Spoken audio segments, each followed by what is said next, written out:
یہاں ایسا ہی سلوک کیا جاتا ہے انفارچونیٹلی.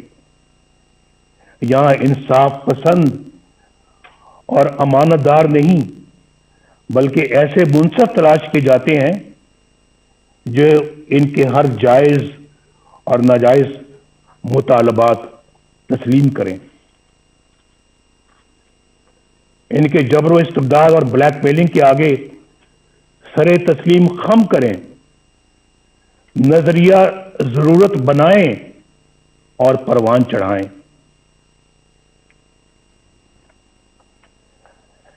آئین کو سیبوٹاج کرنے والے ڈکٹیٹروں کے اقدامات کو قانون کا جامہ عطا کریں, ان کے گلے میں ہار پہنائیں, ان کو ویلکم کریں, خوش آمدید کہیں ان کو. آپ نے تو بہت اچھا کام کیا ہے, آپ کی تو ضرورت تھی آج, یہ تو کام بہت پہلے ہو جانا چاہیے تھا, آپ نے ماشاء اللہ لیٹ لگایا ہے, یہ پہلے لگانا چاہیے تھا. سب سے پہلے پلیٹ میں پھول لے کر ان کو پیش کیے جاتے رہے ہیں, اور پھر آرٹیکل 6 جیسے سنگین جرم کے ملزم کو آئین میں ترمیم کا اختیار عطا کیا جاتا ہے. یہ سب تماشا آپ نے اپنی آنکھوں سے دیکھا ہے. اس کے باوجود یہ سب کچھ دوبارہ کہنے کی نوبت آ رہی ہے. یعنی یہ سب کچھ ہو رہا ہے اور عوام کے منتخب وزیر اعظم کو پھانسی دیں, جیلوں میں ڈالیں, جلا وطن کریں اور ان کو اور ان کے خاندان کو ذلیل و رسوا کریں. اس کانفرنس کو آئین کی حکمرانی اور ووٹ کی عزت کے تحفظ کے لیے آج ایک جامع لائے عمل تجویز کرنا چاہیے. اگر میثاق جمہوریت کی بنیاد پر کسی نئے میثاق کی تشکیل ضروری ہو تو اس پر غور کیا جانا چاہیے.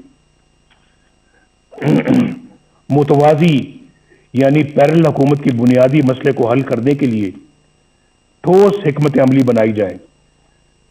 عوام کی رائے پر اپنی رائے مسلط کرنے کا نتیجہ سکوت ڈھاکہ کی شکل میں سامنے آیا تھا, لیکن اس عظیم سانے کو بھی بڑی سرد مہری کے ساتھ فراموش کر دیا گیا.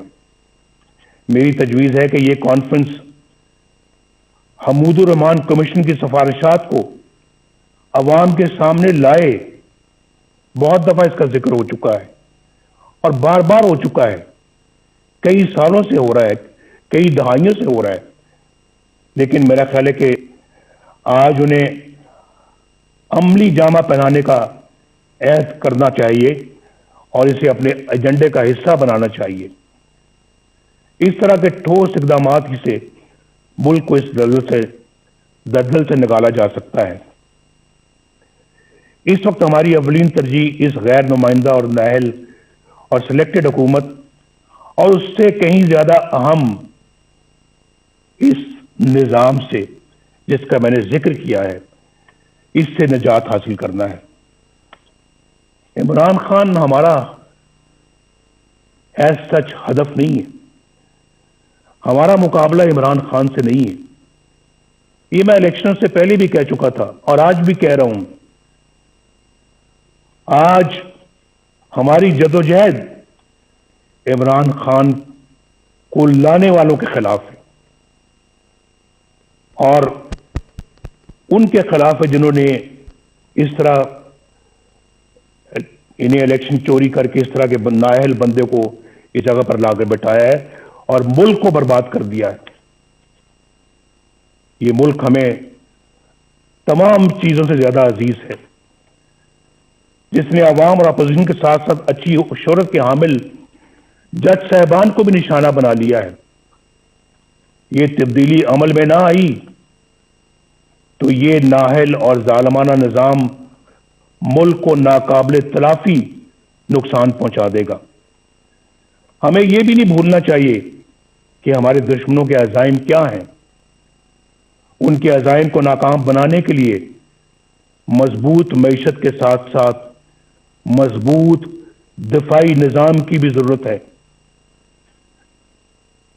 ہم نے پہلے بھی اس ملک کو الحمدللہ ایٹمی قوت بنایا ہے، اور ہر وہ ضرورت پوری کی ہے جس کے لیے ہمارے دفاع کو ضرورت تھی۔ ہماری قومی سلامتی کے لیے ضروری ہے کہ ہم اپنی معیشت کے ساتھ ساتھ اپنی مسلح افواج کو بھی مضبوط سے مضبوط تر بنائیں۔ ہم نے اس کام میں ماضی میں بھی کبھی کوئی کسر نہیں چھوڑی، کوئی کوتاہی نہیں کی، اور آئندہ بھی ہماری یہ ترجیح رہے گی۔ ہمارے دفاع کی مضبوطی اور قومی سلامتی کے لیے سب سے اہم یہ ہے کہ ہماری مسلح افواج آئین پاکستان اپنے دستوری حلف اور قائد اعظم کی تلقین کے مطابق خود کو سیاست سے دور رکھیں اور عوام کے حق حکمرانی میں مداخلت نہ کریں۔ کسی کے کہنے پہ پرائم منسٹر ہاؤس کے گیٹ پھلانگ کر پرائم منسٹر ہاؤس میں داخل ہو کر پرائم منسٹر کو گرفتار نہ کریں، بندوق کی نوک پر گرفتار نہ کریں۔ ایسا ان آنکھوں نے دیکھا ہے، اس کا مشاہدہ کیا ہے، وہ منظر میری آنکھوں کے سامنے رہتے ہیں، اور بڑا دکھ ہوتا ہے کہ ہم نے اپنے ملک کو کیا بنا دیا ہے، ایک تماشا بنا دیا ہے، اپنی نظروں میں بھی اور دنیا کی نظروں میں بھی۔ جناب چیئرمین اور معزز خواتین و حضرات، آخر میں آپ کو یقین دلاتا ہوں کہ اے پی سی اتفاق رائے سے جو بھی حکمت عملی اور لائے عمل ترتیب دے گی، مسلم لیگ نون اس کا بھرپور ساتھ دے گی۔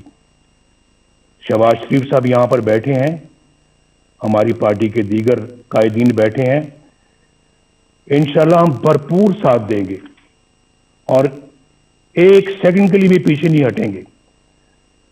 میں اپنی یہ گزارش ایک بار پھر دہرانا چاہتا ہوں کہ اے پی سی روایت سے ہٹ کر حقیقی تبدیلی کے لیے ٹھوس اور مؤثر اقدامات تجویز کرے۔ ہمارے کئی دوست آج قید و بند کی صعوبتیں کاٹ رہے ہیں۔ جناب خورشید صاحب، کورونا میں مبتلا حمزہ شہباز شریف صاحب، میر شکیل الرحمان صاحب اور دیگر ساتھی ناکردہ گناہوں کی سزا میں جیل کاٹ رہے ہیں۔ ہمارا مقصد بڑا ہے، کل یہی قربانیاں ہماری نئی صبح کی اساس اور ہماری منزل کے حصول کا انشاءاللہ باعث بنے گی۔